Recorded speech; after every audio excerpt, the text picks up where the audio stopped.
Be happy gold ವೀಕ್ಷಕರಿಗೆ ಸ್ವಾಗತ ಸುಸ್ವಾಗತ. ನಾವಿವತ್ತು ಗುರುವಿನ ದೇಶ ಹೇಗಿದೆ ಅಂತ ನಾವು ಈ ವಿಡಿಯೋನ ಮಾಡೋದಕ್ಕೆ ಸ್ಟಾರ್ಟ್ ಮಾಡಿದೀವಿ. ನಮ್ ಜೊತೆ ಖ್ಯಾತ ಜ್ಯೋತಿಷ್ಯಗಳಾದಂತಹ ಶ್ರೀಪತಿ ಭಟ್ ಆಚಾರ್ಯ ಗುರೂಜಿಯವರು ಇದ್ದಾರೆ ನಮ್ ಜೊತೆ. ಗುರೂಜಿಯವರೇ, ಸ್ವಾಗತ ಕಾರ್ಯಕ್ರಮಕ್ಕೆ. ನಮಸ್ಕಾರ ಎಲ್ಲ ವೀಕ್ಷಕರಿಗೂ. ಈಗ ಕುಂಭ ರಾಶಿಯವರಿಗೆ ಗುರುವಿನ ಪ್ರಭಾವ ಯಾವ ರೀತಿಯಾದಂತಹ ಪ್ರಭಾವ ಬೀರುತ್ತೆ ಅನ್ನೋದನ್ನ ತಿಳಿಸ್ಕೊಡಿ. ಖಂಡಿತವಾಗಿಯೂ. ಓಂ ಯಾ ದೇವಿ ಸರ್ವಭೂತೇಷು ಲಕ್ಷ್ಮೀ ರೂಪೇಣ ಸಂಸ್ಥಿತ ನಮಸ್ತಸ್ಯೈ ನಮಸ್ತಸ್ಯೈ ನಮಸ್ತಸ್ಯೈ ನಮೋ ನಮಃ. ವೀಕ್ಷಕರಿಗೆಲ್ಲರಿಗೂ ಕೂಡ ನಮಸ್ಕಾರ. ವೀಕ್ಷಕರೇ, ಕುಂಭರಾಶಿಗೆ ಗುರುವಿನ ಪ್ರಭಾವ ಯೋಗಾಯುಗಳು ಹೇಗಿರುತ್ತೆ ಹೇಳ್ತಕ್ಕಂಥದ್ದು. ಕುಂಭರಾಶಿಯವರಿಗೆ ಅಷ್ಟಮಂಗಲ ಮಹಾಯೋಗಗಳು ಹೇಳ್ತಕ್ಕಂಥದ್ದು.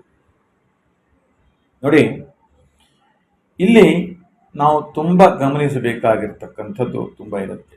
ಗುರುವಿನ ಏನು ಅನುಗ್ರಹ ಇದೆ, ಗುರುವಿನ ಕೃಪಾ ಕಟಾಕ್ಷ ಇದೆ, ಅದು ಅಷ್ಟು ಸುಲಭವಾಗಿ ತಿಳ್ಕೊಳ್ಳಿಕ್ಕೆ ಸಾಧ್ಯ ಇಲ್ಲ. ತುಂಬ ವಿಶೇಷವಾಗಿರ್ತಕ್ಕಂಥದ್ದು ಮತ್ತು ಶಕ್ತಿಯುತವಾಗಿ ಚಮತ್ಕಾರವನ್ನು ಸೃಷ್ಟಿ ಮಾಡ್ತಕ್ಕಂತಹ ಮಹಾಯೋಗಗಳು ಅವೆಲ್ಲವೂ ಕೂಡ ನಿಮಗೆ ಗೊತ್ತಾಗುವುದೇ ಇಲ್ಲ. ಗೊತ್ತಿಲ್ಲದಂತನೇ ನಿಮ್ಮ ವ್ಯವಹಾರಗಳೆಲ್ಲೂ ಕೂಡ ನಡೀತಾ ಇರುತ್ತೆ. ನಿಮಗೆ ಕೆಲವೊಂದಿಷ್ಟು ಸಂದರ್ಭದಲ್ಲಿ ಆಶ್ಚರ್ಯ ಅನಿಸಬಹುದು. ಆ ಥರದ ಅನುಗ್ರಹವನ್ನು ಕೊಡ್ತಿರ್ತಾನೆ. ಆ ಯೋಗದಿಂದ ಯಾವ ರೀತಿಯಾದಂತಹ ಪ್ರಭಾವ ಬೀಳುತ್ತೆ? ಸಿನಿಮಾ ಧಾರಾವಾಹಿಯಲ್ಲಿ ಕಾರ್ಮಿಕ ಸಿಬ್ಬಂದಿಯವರೆಲ್ಲ ಕೆಲಸ ಮಾಡ್ತಿರ್ತಾರಲ್ಲ, ಅವ್ರಿಗೇನಾಗತ್ತೆ, ಒಂದು ಸಣ್ಣದಾದಂಥ ಒಂದು ಕೆಲಸ ಕಾರ್ಯಗಳನ್ನು ಮಾಡಿರ್ತಾರೆ. ಅವ್ರಿಗೆ ಇದ್ದಕ್ಕಿದ್ದಂಗೆ ದೊಡ್ಡ ಕೆಲಸವನ್ನು ಕೊಟ್ಟು ಬಿಡ್ತಾರೆ. ಇದು ಗುರುವಿನ ಕೃಪೆ ಹೇಳ್ತಕ್ಕಂಥದ್ದು. ಸಾಲ ಬಾಧೆ ಅದು ಯಾವ ರೀತಿಯಾದಂತಹ ಗುರುವಿನ ಪ್ರಭಾವ ಬೀರುತ್ತೆ? ಸಾಲ ಬಾಧೆ ಹೇಳ್ತಕ್ಕಂಥದ್ದು ಏನಾಗತ್ತೆ, ಎಲ್ಲೋ ಒಬ್ಬರು ನಿಮ್ಮ ಆತ್ಮೀಯರ ಹತ್ರ ನಿಮ್ಮ ಕಷ್ಟ ಕಾರ್ಪಣ್ಯಗಳನ್ನ ನಿವೇದನೆಯನ್ನ ಮಾಡ್ಕೋತೀರಿ, ಹಂಚ್ಕೋತೀರಿ. ಇಂಥ ರೀತಿಯಲ್ಲಿ ಕಷ್ಟ ಆಗ್ಬಿಟ್ಟಿದೆ, ತುಂಬ ಸಾಲ ಆಗ್ಬಿಟ್ಟಿದೆ, ಅಥವಾ ನಮ್ಮ ಮನೆಯನ್ನ ಮಾರಾಟ ಮಾಡಬೇಕಾಗಿರ್ತಕ್ಕಂಥ ಪರಿಸ್ಥಿತಿಯೋ, ಅಥವಾ ಅಂಗಡಿಗಳಲ್ಲಿ ವ್ಯಾಪಾರ ಆಗ್ತಾ ಇಲ್ಲ ಹೇಳ್ತಕ್ಕಂಥದ್ದು, ಈ ಥರದ ಒಂದಷ್ಟು ಇರುತ್ತೆ. ಆವಾಗ ಏನಾಗುತ್ತೆ, ಗುರುವಿನ ಅನುಗ್ರಹ, ಗುರುವಿನ ದರ್ಶನ, ಗುರುವಿನ ಮಂತ್ರ ಈ ಥರದ ಒಂದು ಪಠಣೆ ಆಗಿದ್ದಲ್ಲಿ ಅದೆಲ್ಲವೂ ಕೂಡ ಯಶಸ್ಸಿನ ಹಾದಿ ಮತ್ತು ಸುಗಮವಾಗತ್ತೆ. ಯಾವುದೋ ಒಂದು ರೂಪದಲ್ಲಿ ಅದು ಬ್ಲೆಸ್ಸಿಂಗ್ ಆಗಿ ನಿಮ್ಮ ಒಳಿತನ್ನ ಉಂಟು ಮಾಡುತ್ತೆ ಹೇಳ್ತಕ್ಕಂಥದ್ದು. ಈಗ ಉದ್ಯೋಗದಲ್ಲಿ ಯಾವ ರೀತಿಯಾದಂತಹ ಪ್ರಭಾವ ಬೀರುತ್ತೆ ಅಂದ್ರೆ, ಕೆಲವರು ಉದ್ಯೋಗವನ್ನ ಕಳ್ಕೊಂಡಿರ್ತಾರೆ, ಇಲ್ಲಾಂದ್ರೆ ಕೆಲವರಿಗೆ ಉದ್ಯೋಗದಲ್ಲಿ ಇರೋರ್ಗೆನೆ ಉದ್ಯೋಗದಲ್ಲಿ ಏರುಪೇರು ಆಗ್ತಾ ಇರತಕ್ಕಂಥದ್ದು. ಇಲ್ಲಿ ಏನಾಗುತ್ತೆ, ಉದ್ಯೋಗದಲ್ಲಿ ಹೊಸ ಉದ್ಯೋಗಗಳನ್ನ ಆಯ್ಕೆ ಮಾಡ್ತಕ್ಕಂಥದ್ದು, ಹೆಚ್ಚಿನ ವೇತನಗಳನ್ನ ಆಯ್ಕೆ ಮಾಡ್ತಕ್ಕಂಥದ್ದು, ಅಥವಾ ಕಷ್ಟ ಕಡಿಮೆ ಇರುತ್ತೆ, ವೇತನಗಳು ಜಾಸ್ತಿ ಇರುತ್ತೆ ಹೇಳ್ತಕ್ಕಂಥದ್ದು, ಇವೆಲ್ಲವೂ ಕೂಡ ಸರ್ವೇ ಸಾಮಾನ್ಯವಾಗಿ ಆಗ್ತಕ್ಕಂಥದ್ದು. ಅವರವರ ಜಾತಕದಲ್ಲಿ ಇರ್ತಕ್ಕಂಥ ಯೋಗಾನುಸಾರವಾಗಿ ಬರುತ್ತೆ. ಅದು ನಾನಿಲ್ಲಿ ಏನು ಹೇಳ್ತಾ ಇದ್ದೀನಿ ಅಂದರೆ, ಗುರುವಿನ ಅನುಗ್ರಹ ಇತ್ತು ಅಂದರೆ ಒಳ್ಳೆ ಕೆಲಸ ಸಿಗತ್ತೆ ನಿಮಗೆ. ಯಾವ ಸಮಯಕ್ಕೆ ಅನುಕೂಲಕರವಾಗಿರ್ತಕ್ಕಂಥ ಸಮಯವೇ ಕೂಡ ಸಿಕ್ಕಿ ಒಳ್ಳೆ ರೀತಿಯಲ್ಲಿ ಒಳ್ಳೆ ನೇಮನ್ನು ಮಾಡ್ತಕ್ಕಂಥದ್ದು, ಒಳ್ಳೆ ಚಾರಂಬ್ ಇರ್ತಕ್ಕಂಥದ್ದು, ಇವೆಲ್ಲವೂ ಕೂಡ ತುಂಬ ಚೆನ್ನಾಗಿರುತ್ತೆ. ಹಾಗೆ ಎಲ್ಲ ಒಂದು ಗ್ರೂಪಲ್ಲಿ ಕೂಡ ಒಳ್ಳೆ ರೀತಿಯ ಒಂದು ಬಾಂಧವ್ಯ ಇರುತ್ತೆ, ಒಂದು ನೇಮ ಕೂಡ ಮಾಡಲಿಕ್ಕೆ ಅನುಕೂಲವಾಗುತ್ತೆ ಹೇಳ್ತಕ್ಕಂಥದ್ದು. ಆಮೇಲೆ ಇದೊಂದು ಬಹಳ ವಿಶೇಷವಾಗಿ ಏನಂತ ಹೇಳಿದ್ರೆ, ನಾವು ಗಮನಿಸಬಹುದು, ಈಗ ಹೊಸದಾಗಿ ಒಂದು ಧಾರಾವಾಹಿ ಮೂಡಿ ಬರ್ತಾ ಇದೆ, ರಾಘವೇಂದ್ರ ಸ್ವಾಮಿಗಳ. ನೋಡಿ, ಅದು ಒಂದು ಗುರುವಿನ ಚರಿತ್ರೆ ಹೇಳ್ತಕ್ಕಂಥದ್ದು. ಏನಾಗತ್ತೆ, ಗುರುವಿನ ಒಂದು ಚರಿತ್ರೆ ಇರ್ಬೋದು, ಗುರುವಿನ ಇದಿರ್ಬೋದು, ಹೊಸದಾಗಿ ಅದನ್ನು ಮಾಡಬೇಕು ಅಂತಕ್ಕಂಥ ಒಂದು ಪ್ರೇರಣೆ ಯಾರಿಗೋ ಒಬ್ಬರಿಗೆ ಅದು ಪ್ರೇರೇಪಿಸುತ್ತೆ.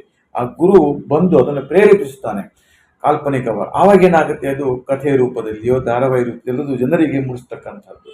ಸೊ ಅದರಲ್ಲಿ ನೋಡಿ, ಯಶಸ್ಸು, ಕೀರ್ತಿ, ಜಯ, ಜನಪ್ರಿಯತೆ ಇವೆಲ್ಲವೂ ಕೂಡ ಒಂದು ಹೊಸತನವನ್ನು ತೋರಿಸ್ತಕ್ಕಂಥದ್ದು, ಇವೆಲ್ಲವೂ ಕೂಡ ಇರುತ್ತೆ. ಹೀಗೆ ಜೀವನದ ಉದ್ದಕ್ಕೂ ಕೂಡ ಈ ಗುರುವಿನ ಒಂದು ಫಲ ಏನಿದೆ ಅತ್ಯುತ್ತಮವಾಗಿರ್ತಕ್ಕಂಥದ್ದು. ಹಾಗೆ ಉದ್ಯೋಗ ಕೂಡ ಅದು ಒಂದು ಒಳ್ಳೆ ರೀತಿಯಲ್ಲಿ ಸಿಗುವಂಥದ್ದು, ಇವೆಲ್ಲವೂ ಕೂಡ ಇರತಕ್ಕಂಥದ್ದು. ಕುಂಭರಾಶಿಯವರಿಗೆ ಗುರುವಿನ ಯೋಗದಿಂದ ಎಜುಕೇಶನ್ ಹೇಗಿರುತ್ತೆ ಅಂದ್ರೆ, ವಿದ್ಯಾರ್ಥಿನಿಯರಿಗೆ ಯಾವ ರೀತಿಯಾದಂತಹ ಪ್ರಭಾವ ಬೀರುತ್ತೆ? ಓದುವಂತಹ ವಿದ್ಯಾರ್ಥಿನಿಯರಿಗೆ ಒಳ್ಳೆಯ ಪರ್ಸೆಂಟೇಜ್ ಬರ್ತಕ್ಕಂಥದ್ದು, SLC ಇರ್ಬೋದು, ಅಥವಾ PUC ಇರ್ಬೋದು, ಅಥವಾ ಡಿಗ್ರಿ ಇರ್ಬೋದು. ಇಲ್ಲೇನಾಗುತ್ತೆ, ಗುರುವಿನ ಚೆನ್ನಾಗಿ ಅನುಗ್ರಹ ಇರೋದರಿಂದ ತುಂಬ ಚೆನ್ನಾಗಿ ಪರಿಶ್ರಮದ ಒಂದು ಫಲದಿಂದ ಮತ್ತು ದೈವ ಬಲ ಗುರುವಿನ ಕೃಪೆಯಿಂದ ಕೂಡ ತುಂಬ ಚೆನ್ನಾಗಿ ಒಳ್ಳೆಯ ಪರ್ಸೆಂಟೇಜ್ ಕೂಡ ಸಿಗುತ್ತೆ. ಅದು ನಿಮ್ಮ ಜಾತ ಅಂತಹ ಯೋಗಗಳು ಕೂಡ ಇರಬೇಕು. ಅವರು ಮುಂದಿನ ದಿನ ಡಾಕ್ಟರ್ ಆಗತಕ್ಕಂಥದ್ದು, ಇಂಜಿನಿಯರ್ ಆಗತಕ್ಕಂಥದ್ದು, IAS, KS, ಉನ್ನತ ವ್ಯಾಸಂಗವೆಲ್ಲ ಮಾಡ್ತಕ್ಕಂಥದ್ದು, ಒಳ್ಳೆಯ ಒಂದು ಜನಪ್ರಿಯತೆಯನ್ನು ಮಾಡ್ತಕ್ಕಂಥದ್ದು, ಇವೆಲ್ಲವೂ ಕೂಡ ತುಂಬ ಚೆನ್ನಾಗಿ ಇರುತ್ತೆ, ಆಗುತ್ತೆ ಹೇಳತಕ್ಕಂಥದ್ದು. ಕುಟುಂಬದಲ್ಲಿ ಗಂಡ ಹೆಂಡತಿ ಮಕ್ಕಳ ಮಧ್ಯೆ ಭಿನ್ನಾಭಿಪ್ರಾಯ, ಬಿರುಕುಗಳು ಕೂಡ ಇರುತ್ತೆ.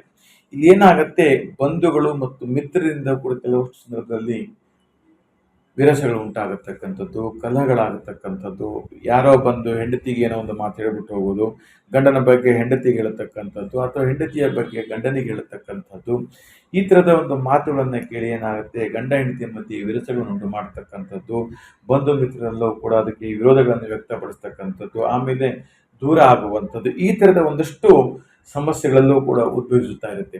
ಆದರೆ ಈ ಒಂದು ಗುರುವಿನ ಒಂದು ಕೃಪೆ ಇತ್ತು ಅಥವಾ ಗುರುವಿನ ಆಶೀರ್ವಾದ ಇತ್ತು ಅಂದರೆ ಇವೆಲ್ಲವೂ ಕೂಡ ಒಂದು ಸುಖಿಯಾಗಿರ್ತಕ್ಕಂಥ ಜೀವನ. ಬಂಧು ಬಳಗದವರು ಬರ್ತಾರೆ ಹೋಗ್ತಾರೆ, ಮಿತ್ರರು ಬರ್ತಾರೆ ಹೋಗ್ತಿರ್ತಾರೆ, ಸಹಾಯವನ್ನು ಮಾಡ್ತಾರೆ, ಕಷ್ಟ ಕಾರ್ಪಣ್ಯಕ್ಕೂ ಕೂಡ ನೆರವಾಗ್ತಾ ಇರ್ತಾರೆ. ಹೀಗೆ ಎಲ್ಲೋ ಒಂದು ಗುರುವಿನ ಒಂದು ಕೃಪೆಯಿಂದ, ಗುರುವಿನ ಅನುಗ್ರಹದಿಂದ ಇವೆಲ್ಲವೂ ಕೂಡ ನಾವು ಯಶಸ್ಸನ್ನು ನಿರಂತರವಾಗಿ ನಾವು ಕಾಣ್ತಾ ಇರ್ತಕ್ಕಲಿಕ್ಕೆ ಸಾಧ್ಯವಾಗುತ್ತೆ ಹೇಳ್ತಕ್ಕಂಥದ್ದು. ಗುರುವಿನ ಯೋಗದಿಂದ ಮತ್ತೆ ಆರೋಗ್ಯದ ಮೇಲೆ ಯಾವ ರೀತಿಯಾದಂತಹ ಪ್ರಭಾವ ಬೀರುತ್ತೆ? ಗುರುವಿನ ಯೋಗದಿಂದ ಆರೋಗ್ಯದಲ್ಲಿ ಸುಧಾರಣೆ ಆಗತಕ್ಕಂಥದ್ದು. ಯಾಕೆಂತ ಕೇಳಿದ್ರೆ, ಎಷ್ಟೋ ವರ್ಷದಿಂದ ಅನಾರೋಗ್ಯದಿಂದ ರಚಿಸ್ತಾ ಇದ್ದ, ಇವಾಗ ಶರೀರ ಸೌಖ್ಯವನ್ನು ಉಂಟು ಮಾಡ್ತಕ್ಕಂಥದ್ದು, ಆಪರೇಷನ್ ಇಲ್ಲದೆ ಬರೇ ಒಂದು ಟೆಂಪರವರಿ ತಾತ್ಕಾಲಿಕವಾಗಿರ್ತಕ್ಕಂಥ ಚಿಕಿತ್ಸೆಯಿಂದಲೂ ಕೂಡ ಪರಿಹಾರಗಳನ್ನು ಸಿಗತಕ್ಕಂಥದ್ದು, ಅದು ಗುರುವಿನ ಒಂದು ಅನುಗ್ರಹ ಅಂತ ಹೇಳ್ತಕ್ಕಂಥದ್ದು ಇರ್ಬೋದು, ಅಥವಾ ತನ್ನಷ್ಟಕ್ಕೆ ತಾನೇ ಶಮನವಾಗ್ತಾ ಇರ್ತಕ್ಕಂಥದ್ದು ಇರ್ಬೋದು. ಈ ಥರದ್ದೆಲ್ಲವೂ ಕೂಡ ಒಂದಷ್ಟು ಅನುಗ್ರಹವನ್ನು ಗುರುವಿಂದ ನಾವು ಪಡೀಲಿಕ್ಕೆ ಸಾಧ್ಯವಾಗತ್ತೆ ಅಂತ ಕೂಡ ನಾನು ಹೇಳಲು ಇಷ್ಟಪಡ್ತೇನೆ. ಈಗ ಇನ್ವೆಸ್ಟ್ಮೆಂಟ್ ಮಾಡಿ ಮತ್ತೆ ಬಿಸ್ನೆಸ್ ಶುರು ಮಾಡೋದಕ್ಕೆ ಒಳ್ಳೆ ಸಮಯ. ಖಂಡಿತವಾಗಿ ಗುರುವಿನ ಅನುಗ್ರಹದಿಂದ ಇನ್ವೆಸ್ಟ್ಮೆಂಟ್ ಮಾಡ್ತಕ್ಕಂಥದ್ದು, ಬಿಸ್ನೆಸ್ ಮಾಡ್ತಕ್ಕಂಥದ್ದು, ಹಣ ಹೂಡಿಕೆ ಮಾಡ್ತಕ್ಕಂಥದ್ದು, ಷೇರುಪೇಟೆಯಲ್ಲಿ ಹಣ ಹೂಡಿಕೆ ಮಾಡ್ತಕ್ಕಂಥದ್ದು, ಮ್ಯೂಚುವಲ್ ಫಂಡಲ್ಲಿ ಹಣ ಹೂಡಿಕೆ ಮಾಡ್ತಕ್ಕಂಥದ್ದು, ವಿದೇಶಿ ವಿನಿಮಯ ಮಾಡ್ತಕ್ಕಂಥದ್ದು ಇರ್ಬೋದು, ಇವೆಲ್ಲವೂ ಕೂಡ ತುಂಬ ಚೆನ್ನಾಗಾಗತ್ತೆ. ವಿದೇಶದಲ್ಲಿ ಕೆಲಸ ಮಾಡ್ತಕ್ಕಂಥದ್ದು ಇವೆಲ್ಲವೂ ಕೂಡ ತುಂಬ ಚೆನ್ನಾಗಿ ಅನುಕೂಲದಾಯಕವಾಗಿರುತ್ತೆ. ಎಲ್ಲವೂ ಕೂಡ ಯೋಗವು ಕೂಡ ತುಂಬ ಚೆನ್ನಾಗಿ ಅನುಕೂಲದಾಯಕವಾಗಿರುತ್ತೆ ಹೇಳತಕ್ಕಂಥದ್ದು.